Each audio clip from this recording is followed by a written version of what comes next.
There it is there. Welcome to the Live Drive Jive Archive Morning Grind Edition. Greetings, traveler, wanderer, wayfarer, wizard, or warrior alike. Welcome, whoever you are, wherever you are, and whenever you are receiving this transmission. Good morning, good evening, good afternoon. It is 5:28 a.m. here in the Central Kingdom of the Celestial Dragon, Twilight Zone OP King. I don't know if we have sound or not. So I had to disconnect on the last transmission because I lost sound. So hopefully we do have sound. Hopefully we're back in action. Give me a yo yo yo out in Happy Land if we do.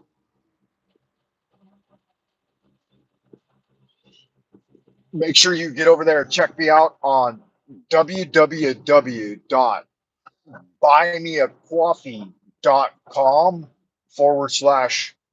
Frank Monday, and put a little something something in the tip jar. That keeps the lead in my pencil, guys. I appreciate that. And you guys know that I like my coffee like I like my coffee like I like my magic, black and satisfying. Sandra Sue's out in the ideas room. I thought you were gonna go take a nap, Suzanne. Do what you say and only say what you know you can live up to. Get over there and take your nap. Um, I'm just messing with you, Mama. I love you.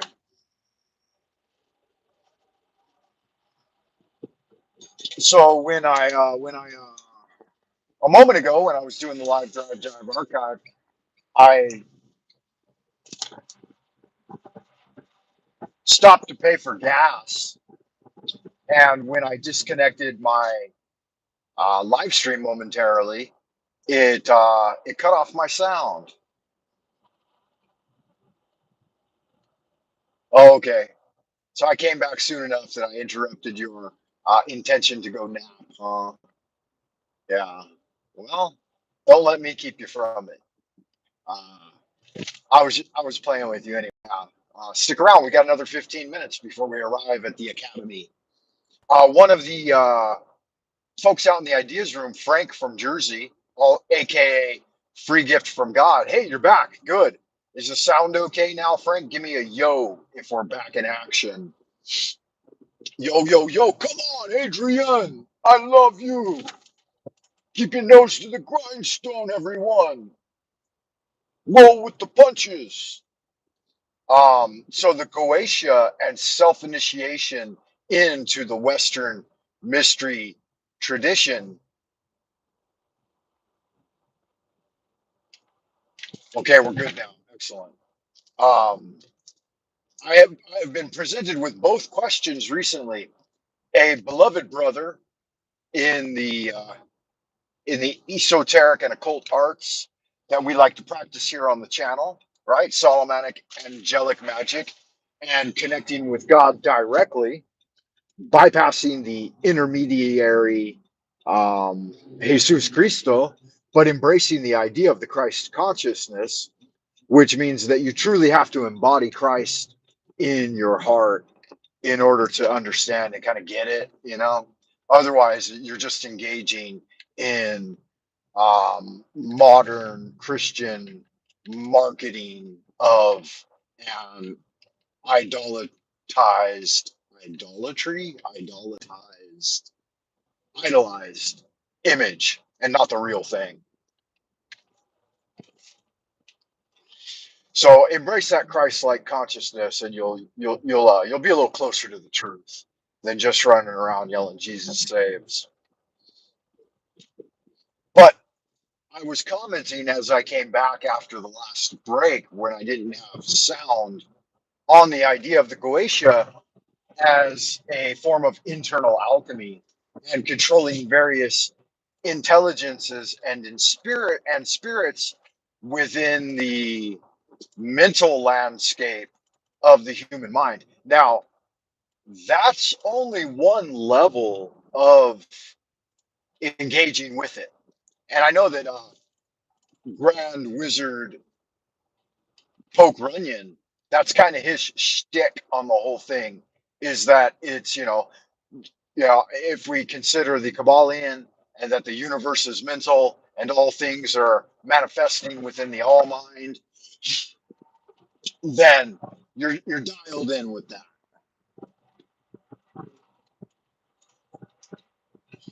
And I would say that's fairly accurate. However, you also have to contemplate the reality that there's both a microcosm and a macrocosm, and the human being operates through the power of the three Dantians, the lower Dantian, the infernal Dantian, right? The one that connects you most directly with physicality and manifestation into the prime material plane.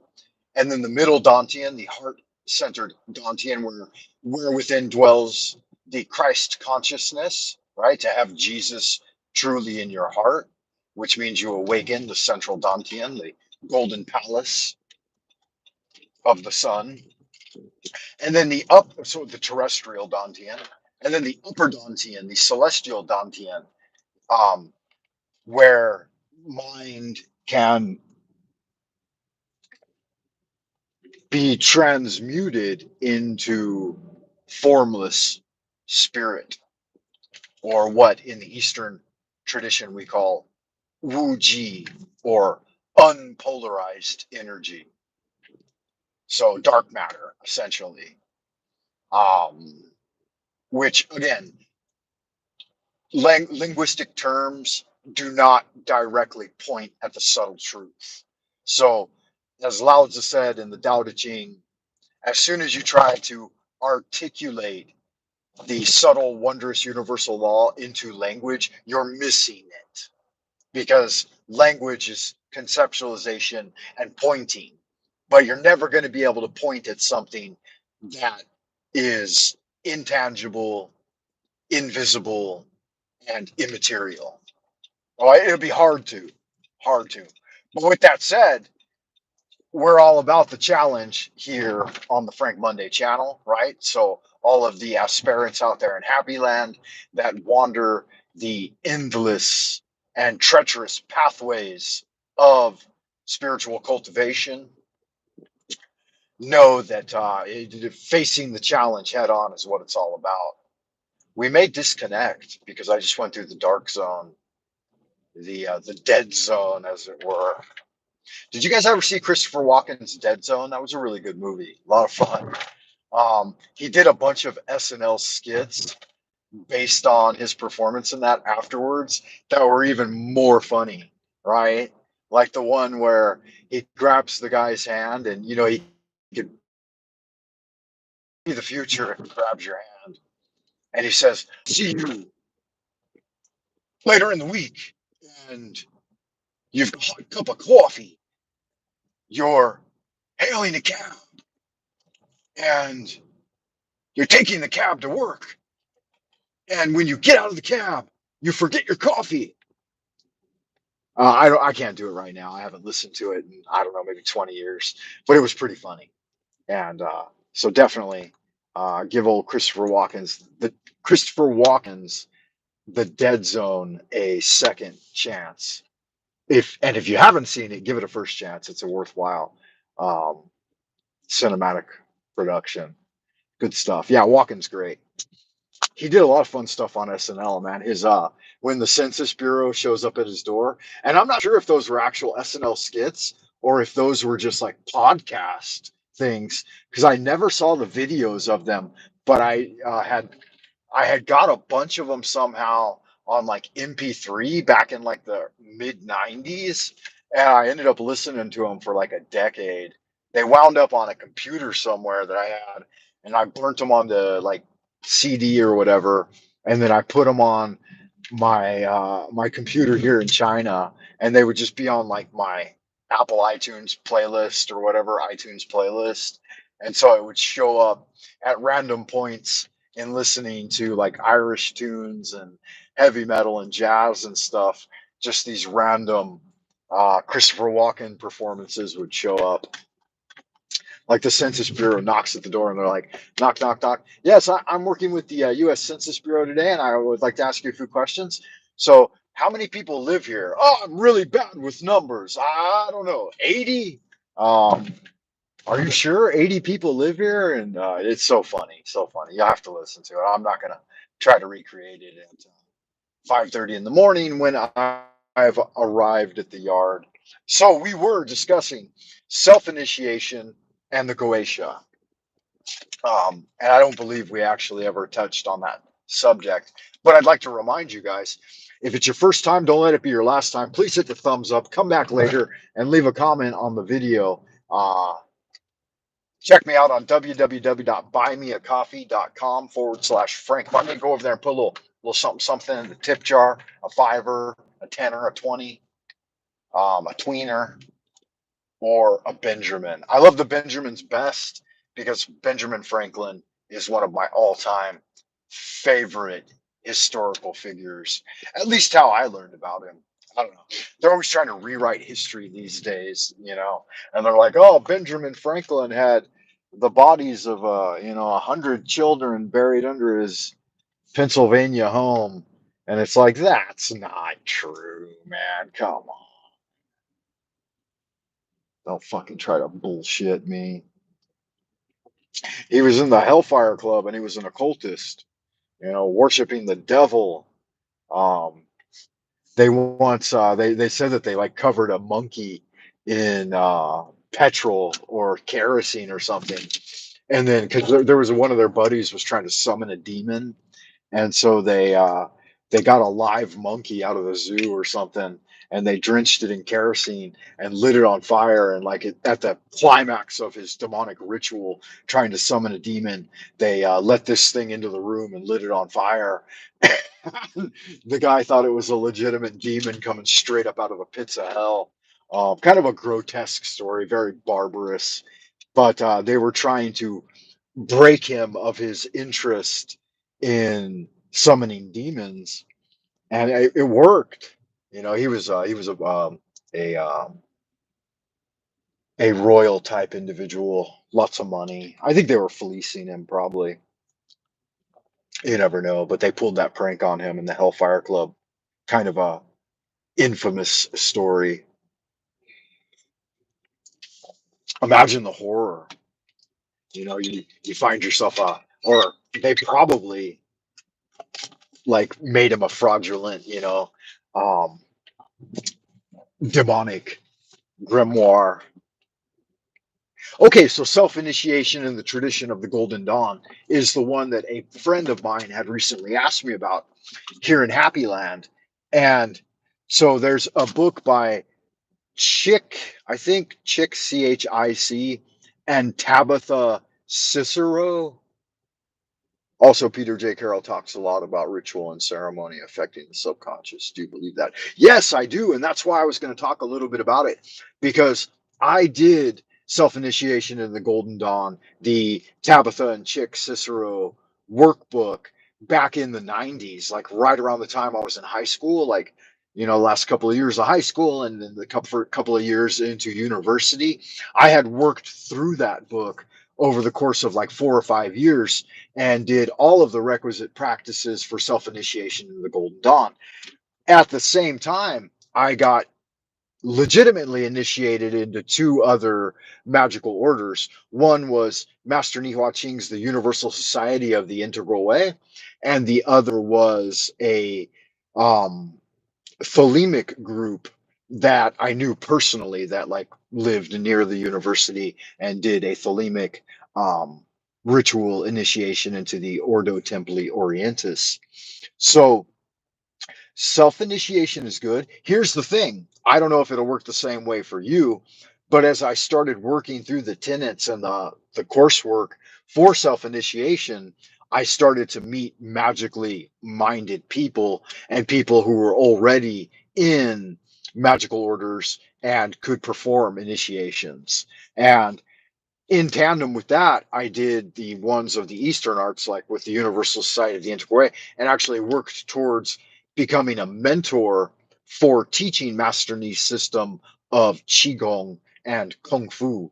I already had my own system of Kung Fu that I had learned from the Xingyi Martial Arts Institute. So I was more focused on sticking with my Xingyi and Bagua practices, which are a different form of Chinese Kung Fu.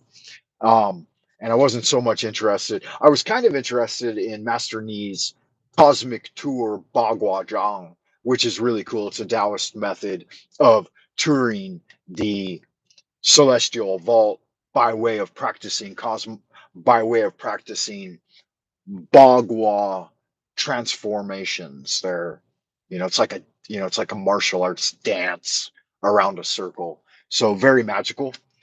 But it does not only does it change you psychologically, you will, if you read through the material and focus on it and visualize it, you'll go through an initiation in dreamland.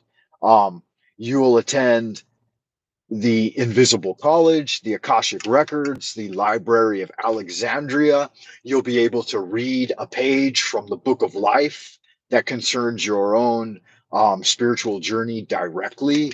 You'll visit uh, places on the astral sea and so on and so forth. So I think it's highly valuable not only to start working towards self initiation, but to also connect with a living, breathing, magical group or temple like Poke Runyon's out there in Southern California.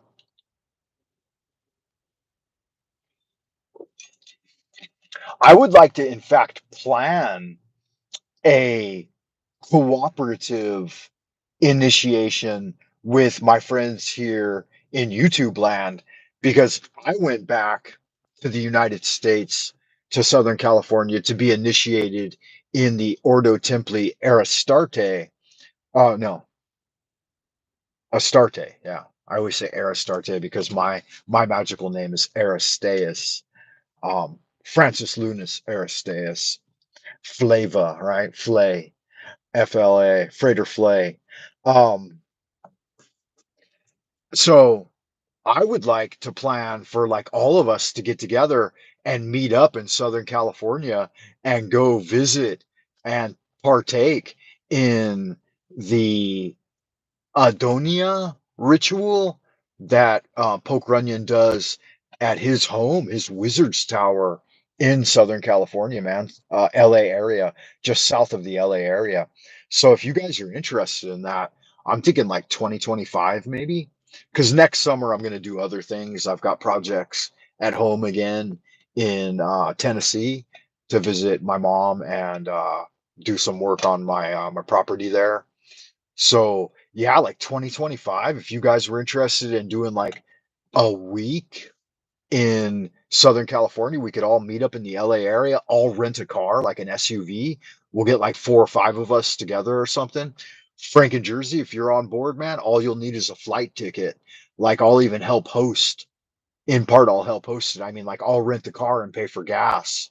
And I can't guarantee that I can pay for everything, but you'd only have to pay for your flight ticket and your food, basically.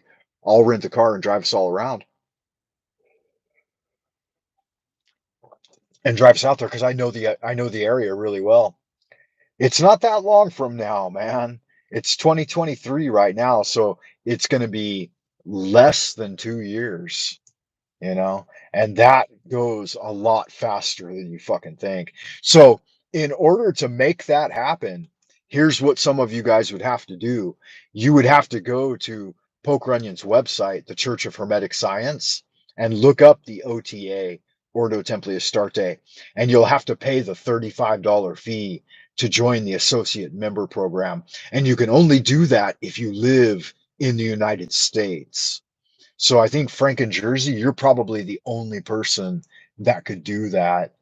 And because we will need someone, because I can't do it because I live in China now, and they wouldn't even let me like pay my dues and maintain. Um, I don't know, poke, poke's a little bit. Who's a thieving bastard, poke? Um, yeah, $35, man. You get his version of the Book of Solomonic Magic, and you get a couple of DVDs, and you get coupons on all of his other books. No, it's dirt cheap, man. Dirt cheap. I would pay it every year if he would let me. But when he knows that I live in China, and he's like, you should move back to Southern California. He's like living in China. He's a little bit prejudiced, maybe even a little racist. I don't know.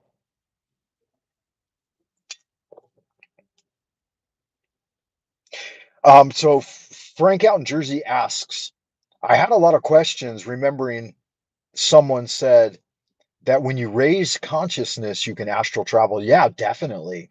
Well, so the basic process for refining your magical spiritual energy in the esoteric tradition is embracing the Christ consciousness or making love, maybe a partner, or just cultivating your sexuality on your own. But for a man, it's making love or raising the Kundalini energy without ejaculation, right? So the 100-day challenge in the most esoteric sense is 100 days of intense cultivation and concentration without blowing your load, right? So that's the deeper level practice. And yeah, things change when you do that, man. So that lower sexual energy gets pulled up the spine by three adrenal pumps, one located at the tailbone or around the tailbone area, and then one at Ming Mun, like where the I right, the opposite side and a little bit lower than the centrodontian, right? And then one at the base of the skull. There are three adrenal pumps. And by setting your posture in meditation, you're actually activating those adrenal pumps, and they correspond with the three dantians. So as you cultivate, you pull the energy up from the lower dantian past the center dantian in the back area, right? So you're using auxiliary points. You're not using the center dantian yet. And then it will manifest in the brain. And that's when you open your spiritual vision, your tianyan, your heavenly eyes. And then the celestial energy, it will transform, of course, by connecting with the cosmic particle and the rotation of the Big Dipper. And then there's actually a hole, there's a pore at the base of the at the roof of the mouth that actually opens up and drops immortal elixir into your mouth. That's when you know you've achieved the correct process. I was going to teach it in the last hypnoapotheosis program. um I was going to teach it by way of hypnotic induction and allow you guys to learn that immortal method that I learned. That's called the Ume Shenshu technique, or the technique of the immortal of Ume Mountain. And but Thomas, my brother, Frater Thomas, he's like, yeah, that's proprietary material. I paid $1,000 to learn it back in the 90s, right? The early 90s. And the thing with teaching and learning and receiving that technique is that the aspirant has to really want it, and you kind of have to pay for it. Like that's a part of the tradition. And so I decided, hey, I'm not going to put that esoteric, high level immortal practice online for free. I was thinking about doing it. I was going to break the taboo on teaching it, just straight from the heart. But you can do that, but only in a one-to-one relationship. Like if you've got disciples and someone works really hard, they're in there sweeping the floor and burning the incense and cleaning the altar, and they really show dedication and sincerity, then you can teach them that technique for free. But if not, then it should be taught in a workshop format where everybody pays $1,000, for like a 6-week course. And that was 30 years ago. These days, I don't know, man. I wouldn't know what to charge. But I think a heartfelt gift, substantial heartfelt gift is legitimate in that situation. So I am going to put it together, and I'm going to make it into a whole package, but I'm going to put it behind the paywall, and I'll put it on either, one of the websites or something like buymeacoffee.com. And then if you really, really want to learn it, I'll, if you purchase it, I'm not saying you, but anyone out there in Happy Land, then I will forever be your indebted guru and give you any advice and work through it with you. But yeah, back to the questions. I think self-initiation is of high value. It connected me with someone like Poke Runyon. It connected me with Master Nihua Ching. Every great master whose books I read, I was able to meet physically in person and work with. So in listening to the Hermetic Hour and becoming affiliated with Poke Runyon's program, I went out to California and stayed at his home. I slept the night at his home after initiation. I got a little bit too drunk to drive, but it was good fun. I loved him. There were a ton of spiritual awakenings along the way. With Master Nee, I ended up meeting him at his public talks and retreats. I attended a bunch of them. I read all of his books, and I ended up becoming his disciple, his secretary, his live-in housekeeper, hair cutter, bath washer, uh, foot rubber, um, sweeping the floor, all of that shit. You know, he was my Mr. Miyagi. And I did that. I drove him all around fucking California and Oregon and Washington, going to public talks and shit. And I won't revisit that too much, but that gives me credibility. As a young man, I worked hard to learn and understand magic and get initiated into spiritual traditions. And I think that yes, as a simple response to your question, free gift from God, from the ideas room here, I think that it's highly valuable because it makes you strive. It gives you a goal to work towards. Oh, if you ask Poke for a free membership, he'll give it to you. I don't doubt that. Poke's got a huge heart, man. He's a loving guy.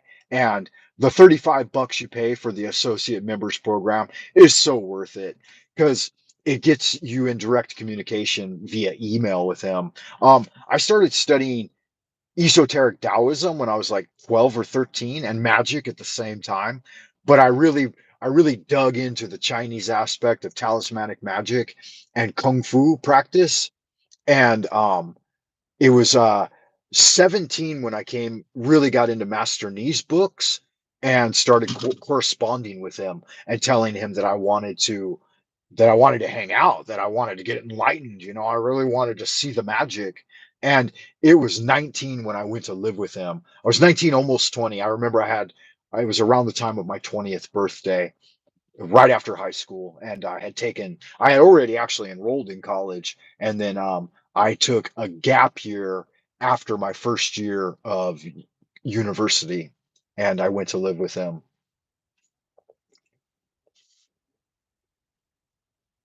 Are you talking about emailing Poke Runyon or the other guy? What's his name? Let me see. Hold on. Peter J. Carroll.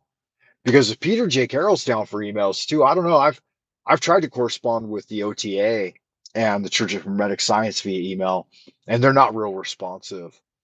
Um, yeah.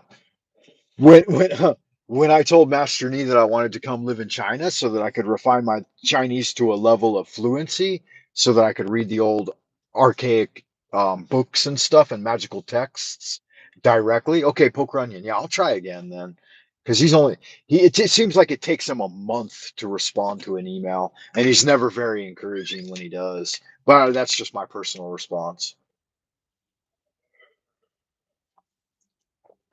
Um, Everyone receives a response equal to, I guess, their own energetic level.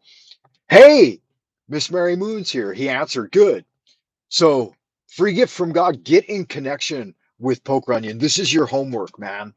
And tell him that Frater Aristeus wants to plan a group initiation at the neophyte level or pastophorus for, I mean, I'll do the initiation again. I loved it, but I should initiate into the next level of study. Um, but for myself, yourself, if you really want to get down and dirty and do it, it'll be the summer solstice of 2025. Hey, Miss Mary Moon, welcome to the Ideas Room. Good to see you. I'm about to roll out the door though, guys. I got to get in there and start cracking skulls in the office. Um, Before anybody else. Yeah, and tell him that. And I think we could probably get a couple of other people on board as well. We'll meet up in Southern California. I'll fly into LAX. I'll rent a car. I'll come pick people up or whatever. and we'll all drive out there to his wizard's tower in the mountains of Southern California and go through the initiation into the Temple of Astarte. If you're interested in initiation, which I know some of you are, some of the freighters here on the channel have expressed that. And let's do a group thing. Let's do like 5 people or something. You don't need a passport to go to the United States, Mary. Um, that's the funniest fucking thing I've ever heard. You think, oh, not China, Southern California. You don't need a passport to go to California. Yes, I do. A Canadian needs a passport? Are you serious? We have a thing called Real ID in California. And if you've got a Real ID, you can go to Canada or Mexico without a passport. Americans don't need passports to go hardly anywhere. The only reason I got a passport is because I came to China. China's the only country where I need a passport. Wow, they changed that, huh? How funny.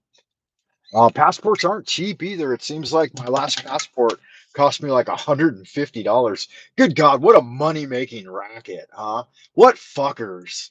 Jesus Christ. I was looking at my dad's passport the other day when I was home in America, staying with my mom out in the Tennessee Valley. And like it was they're paper made, and like the picture is stamped in by a notary. And I was like, and it's got like handwritten ink on it, the data sheet from it's like the 1960s, I think 1963 or 65, something like that is when I think that's when Dad's passport was. Son or Sue, if you're still out there, you can look at Dad's old green passport and tell me um, what year it was. But I believe it was like the mid 60s. And I thought, how easy would it have been to forge a passport back then?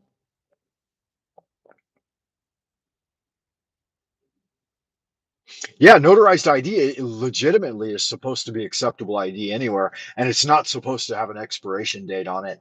This whole marketing scheme of pulling in, hundreds of dollars every couple of years from the entire population for ID is total fucking horse shit, man.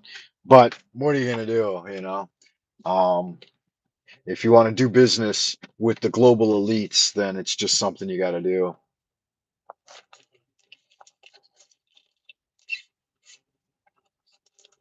Yeah, it's a total scam, man. As if you have to prove who you are. You never have to prove who you are. Our society has become so arbitrary and fake. Did I tell you guys I went in a gas station in Colorado and I tried to buy a pack of cigarettes or a tin of snuff or something, and they're like, you have to be 50. You have to look 50 or you have to show ID. And I was like, what? I'm like, oh my God, what an absolute, and not only that, it has to be an ID that they can scan it into their computer so they can know exactly who's doing what. And I thought this is so antithetical to the spirit of 1776. And it's such a direct violation of the Constitution. It's a violation of the Fourth Amendment in the Constitution, one's right to privacy. And I said no. I'm like, no, there's no way. I'm like, I'm not going to show you ID for cigarettes. I'm like, I'm 50 years old. I don't have to look 50.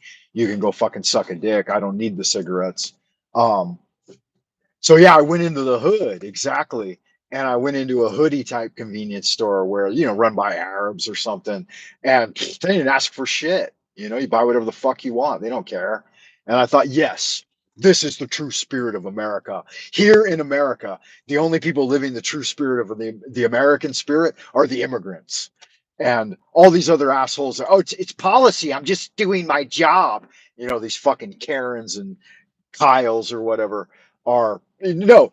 Okay, into the gas chamber, Jew. I'm just doing my job. It's policy. It's like fuck you in that line of rhetoric. I'll lose my job. Then fucking lose your job.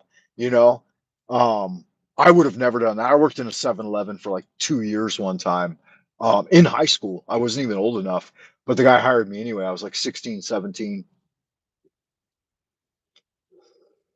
And I was the most American 7-Eleven operator doing the graveyard shift that you would ever see.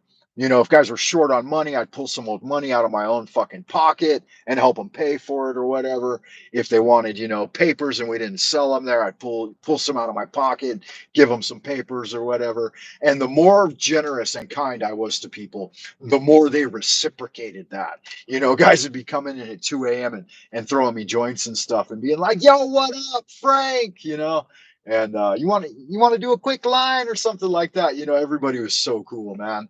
They grab six packs and I'm getting myself a six pack. I'm be like, "Yep, have fun with it," and they just walk out the door. And it was such a great time, man. I had so much fun, and that store made a ton of money. So live in the spirit of freedom is what it's all about. Don't buy into this. It's store policy. Yeah, fuck your store policy. It's also store policy. I'm not going to get into it. I'm not going to get heated because I'm a cashier. That's nice of you, Mary. Yeah, I worked Christmas night graveyard shift. I remember that. I've done that at a bunch of different retail jobs and cashier type jobs and shit. I gave a lady 2 free bags at the grocery store today. Good man. You see what I'm talking about? You guys get it. That's the spirit of 1776 right there. Spread the love. Yes, indeed. And I love y'all good looking, sexy people. I will see you in the abodes of the future. I got to run. I got a ton of shit to do today, man. This is my second day back at work. And hopefully we can continue to do live drive jive archives every day. And throughout the day, maybe I can tune in and do some spiritual stuff. I love y'all good looking, sexy people. Make sure to check me out on www.buymeacoffee.com/Frank Monday. Hit the thumbs up, like, and subscribe. Leave a comment on the video later if you get a chance. If it was your first time, don't let it be your last time. Ad Astra per aspera aspirants and do good magic as we wander into the abodes of the future to the stars, baby. Kisses.